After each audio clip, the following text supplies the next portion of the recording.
사랑의 하나님 아버지 감사를 드립니다. 저희에게 오늘 이렇게 귀한 한 날을 허락하여 주시고 또 이 오늘 아침의 첫 시간을 말씀과 기도로 예수님과 함께 시작할 수 있는 은혜를 주신 것 감사를 드립니다. 무지하고 연약하고 악한 죄인이기에 성령께서 늘 우리를 지켜주시며 깨닫게 하시며 눈을 뜨게 하여 주셔서 하나님의 일을 보게 하시고 또 예수님을 믿게 하여 주시고 온전히 신뢰하고 따름으로써 오늘도 예수님의 함께 하심을 내 삶으로 느끼며 고백하며 감사하는 복된 하루가 되게 하여 주시옵소서. 모든 영광을 하나님께 올려드립니다. 예수님의 이름으로 기도드립니다. 아멘. 안녕하십니까 선한제자교회 성도 여러분. 벌써 8월 2일 또 화요일 아침이 밝아오고 있습니다. 네, 오늘부터는 27번째 이야기, 무엇을 얻고자 하는가, 무엇을 얻고자 하는가 라는 제목으로 요한복음 6장 30절부터 33절까지의 말씀을 보도록 하겠습니다. 오늘은 27번째 이야기 첫 번째 시간이죠. 무리가 요구하는 것이라는 주제를 가지고 한번 말씀을 보도록 하겠습니다. 네, 우리는 잘 아시는 대로 요한복음 6장을 읽어가고 있습니다. 그렇죠? 드디어 오늘 본문에서 어쩌면 그 6장의 주제라고도 할 수 있는, 그렇죠? 6장 전체에 이제 핵심이 나옵니다. 바로 생명의 떡이신 예수님, 그렇죠?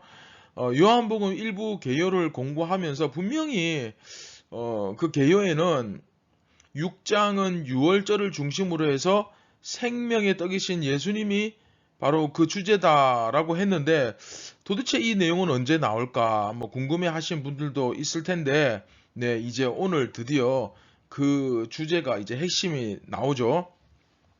예수님께서 오병이어 사건을 일으키신 이후에 사람들이 예수님을 막 왕으로 세우려고 하잖아요.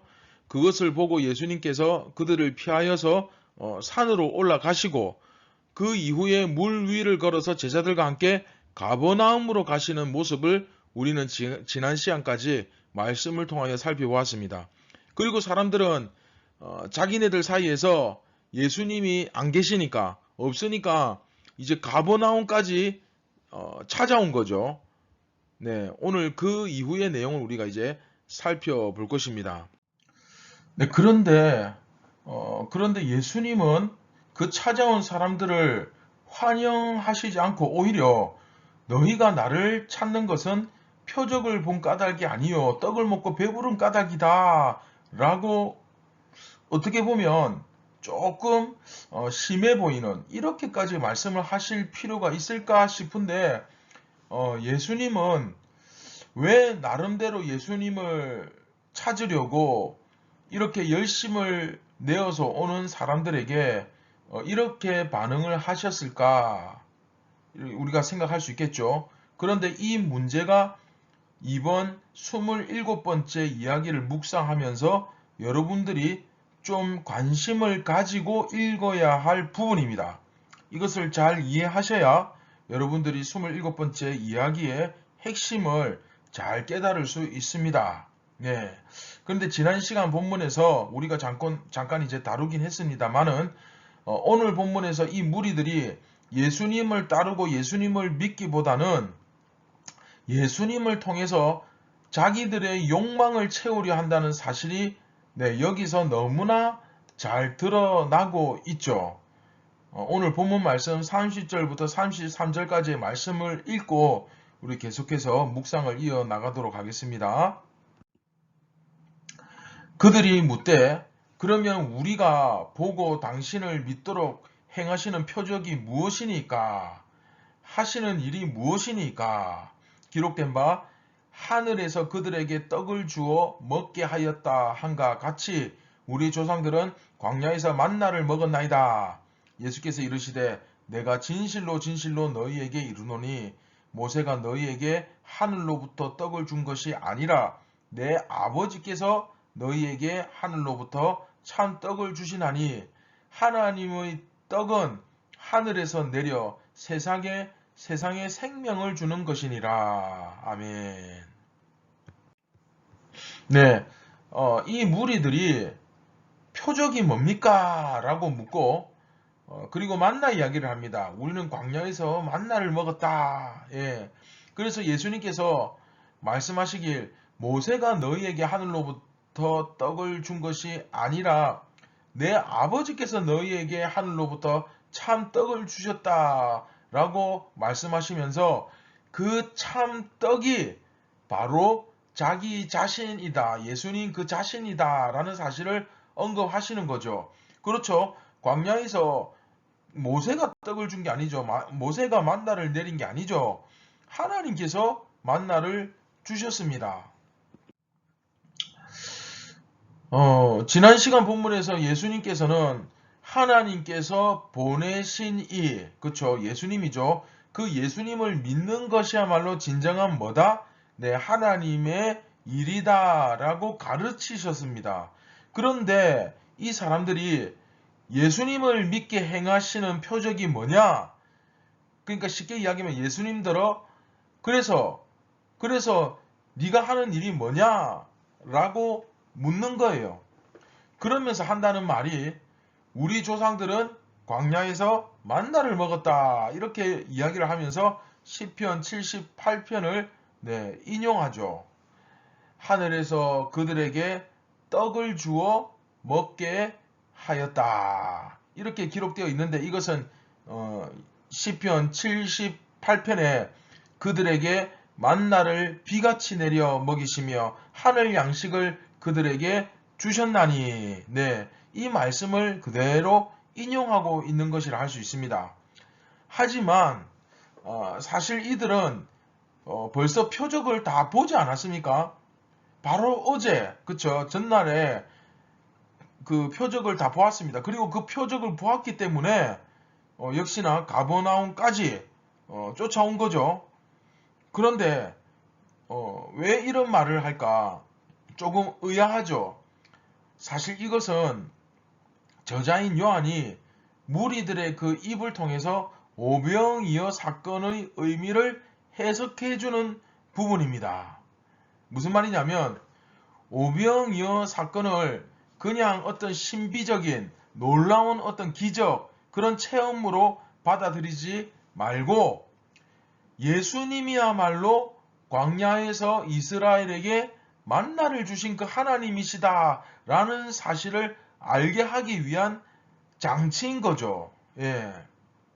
그러나 분명한 사실은 이 사람들이 오병이어 사건의 표적을 보고도 또 다시 표적을 요구하고 있습니다. 그렇죠? 이것은 이들이 예수님을 찾아서 가버나움까지 왔지만 결국 뭡니까? 예수님을 보고 그 표적을 통해서 정말 예수님이야말로 참 구원자이시구나. 그 성경에 나타난 진정한 메시아 하나님이시구나 라는 사실을 깨달았다기보다는 그것 때문에 온 것이라기보다는 그렇죠? 자기들의 이기적인 욕망을 채워주실 분 정도로 생각했기 때문이다 라는 것을 오늘 말씀에서 알게 하는 거죠. 그걸 가르쳐주고 있죠. 어쩌면 이 사람들은 어린아이의 보리빵 5개와 그 물고기 2마리를 사용해서 5,000명을 먹이는 수준이 아니라 정말 그 시편 78편에 기록된 것처럼 하늘에서 양식이 막 비같이 쏟아지는 그런 기적을 기대한 것일 수도 있습니다. 당신이 오병이어 사건 내가 일으키는 거 봤는데 좀 더 잘할 수 없냐?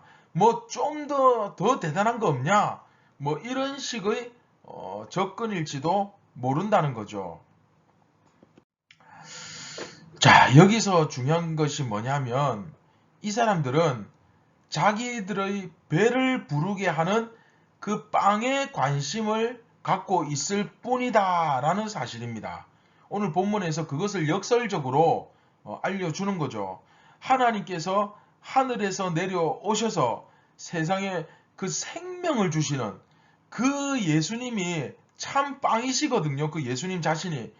하나님이신 그분이 하늘에서 내려오지 않았습니까? 그렇죠? 그런데 예수님과 또 예수님께서 주시는 그 생명에는 관심이 없습니다. 이 썩어질 세상 것에 관심이 있는 거죠. 만약 그 무리들이 오병이어 사건을 이렇게 딱 보고 이것이 진정한 표적으로서 정말로 제대로 바르게 깨닫고 인식을 했었다면 그들은 그 빵에 관심을 가지지 않고 당연히 그렇죠. 예수님께 관심을 가졌겠죠. 하지만 저들은 예수님에 대해서는 별 관심이 없습니다. 다만 자기들의 그 식량 문제를 해결해 주실 분 정도로 생각하고 있는 거예요. 그리고 혹시 전쟁이 일어나도 저분만 있으면 군량미 문제는 걱정 없으니까 저분이 좀 왕이 되어 주셨으면 좋겠네. 뭐 이런 식으로 생각을 한 거죠. 예. 자, 여러분도 혹시 이런 식으로 단지 빵을 먹고 배가 부를 수 있다는 이유로 예수님을 찾지 않습니까? 단지 내가 처한 그 현실의 이 문제를 좀 해결받기 위해서 예수님을 내가 지금 현재 쫓고 있다면, 그래서 비나이다 하고 있다면 죄송한 얘기지만 거기엔 여러분이 아무리 열심을 내고 간절히 쫓고 찾아도 우리 예수님은 거기에 더 이상 계시지 않습니다. 지난 시간 본문에서 우리가 다 하긴 했잖아요. 예수님은 이미 무리들을 다 떠나셨습니다. 왜? 이들은 빵을 먹고 배부르기 위해서 예수님을 쫓기 때문에. 예수님 정확하게 아신 거죠. 그러니까 그들 사이에 예수님은 계시지 않으셨던 것입니다. 또 죄송한 얘기지만 그런 식으로 여러분들이 예수님을 쫓으면, 예수님을 따르면 그 문제가 딱 해결되고 나면 더 이상 그렇게 간절히 찾을 이유가 있습니까? 없습니까? 네, 없습니다. 이 동기가 중요한 거예요. 내가 왜 예수님을 믿는지, 이게 구태의연한 질문 같지만 이게 굉장히 중요한 거예요. 여러분, 교회를 나갈 때요, 어떤 뭐 동정으로, 또 어떤 나의 어떤 그 의리로, 그리고 영웅심리로, 또 사람들에게 인정받기 위해서 여하튼 무엇이든지 간에 어떤 동기로 교회를 가느냐, 이게 굉장히 중요합니다. 오늘 본문도 마찬가지죠. 이들이 빵을 얻어먹기 위해서 예수님을 쫓았는데 그 빵으로 허기를 채우고 나면 더 이상 예수님을 찾을 이유가 없어지는 것입니다. 분명한 것은 이런 상황이 계속 자꾸 반복되는 것이 결코 구원에 이르는 믿음이 아니라는 거예요. 내가 이 현실의 문제에 파묻혀서 너무 힘들고 죽을 것만 같아서 예수님을 간절히 쫓았어요. 그런데 정말 기적적으로 그 문제가 해결되었습니다. 그러면 또 등 따시고 배부르니까 또 예수님을 쫓지 않습니다. 그러다가 또 환난을 당해요. 또 어려움이 닥치고 얻어 터져요. 그러면 또 예수님을 쫓습니다. 이게 딱 지금 사사기 그림하고 똑같지 않습니까? 이런 것을 성경에서 온전한 믿음이라고 말씀하지 않는다는 거예요. 믿음은 완전히 돌아서는 것입니다. 악순환의 고리를 끊어내고 내 모든 삶을 예수 그리스도께 온전히 맡기는 것입니다. 사랑하는 선한제자교회 성도 여러분, 오늘 이 아침에 여러분 자신의 내면 세계를 곰곰이 한번 들여다보시고 말씀을 통하여 깊이 묵상해 보시고, 혹 내가 이러한 온전한 구원에 이르는 그런 믿음을 아직도 소유하고 있지 못하다면, 그래서 나는 여전히 내 현실의 문제를 해결받기 위하여 그것을 위해서 예수님을 쫓고 있다면, 이제 정말로 온전한 믿음을, 구원에 이르는 믿음을 갖기 위해 결단하기를 주님의 이름으로 축원드립니다. 네. 물론 우리가 현실의 문제를 놓고 기도할 수 있습니다. 얼마든지 기도할 수 있죠. 그러나 중요한 것은 우리가 지난번에도 배웠지만 수단이 목적이 되면 안 된다는 거예요. 여러분, 수단이 목적이 되면 그게 곧 무엇이 된다 그랬습니까? 네, 그렇죠. 우상 숭배. 수단이 목적이 되면 그것은 곧 우상 숭배로 변질이 됩니다. 이건 공식이에요. 우리가 세상에서 여러 가지 어려움과 고난이 닥쳐서 때로는 하나님께, 예수님께 간절히 구하고 기도하면서 이 어려움을 해결해 달라고 물론 기도할 수 있죠. 그러나 그것이 우리가 예수님을 따르고 예수님을 쫓는 목적이 결코 될 수 없음을 믿으시길 바랍니다. 오늘 이 아침에 이 요한복음 말씀을 통하여서 여러분들이 구원에 이르는 온전한 믿음을 회복하고 그리고 그 믿음을 깨닫고 정말로 주님 앞에 오늘도 완전히 돌아서는 그런 복되고 귀한 하루가 되시기를 주님의 이름으로 축원드립니다. 네, 말씀을 기억하시면서 우리 같이 기도하시겠습니다.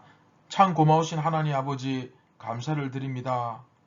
오늘 말씀을 통하여서 우리는 무엇 때문에 예수님을 쫓는지, 예수님을 그렇게 찾으며 간절히 기도하며 그 예수님을 바라는 이유가 무엇인지 우리 내면 세계에 깊이 들여다보고 곰곰이 생각해보고 정말로 내가 수단과 목적이 바뀌어서 단지 이 문제 해결함 받기 위하여 내가 그렇게 열심히 예수님을 쫓았다면 이 시간 진심으로 주님 앞에 회개하고 그 하나님 자신을 사랑할 수 있는 자들이 다 되게 하여 주시옵소서.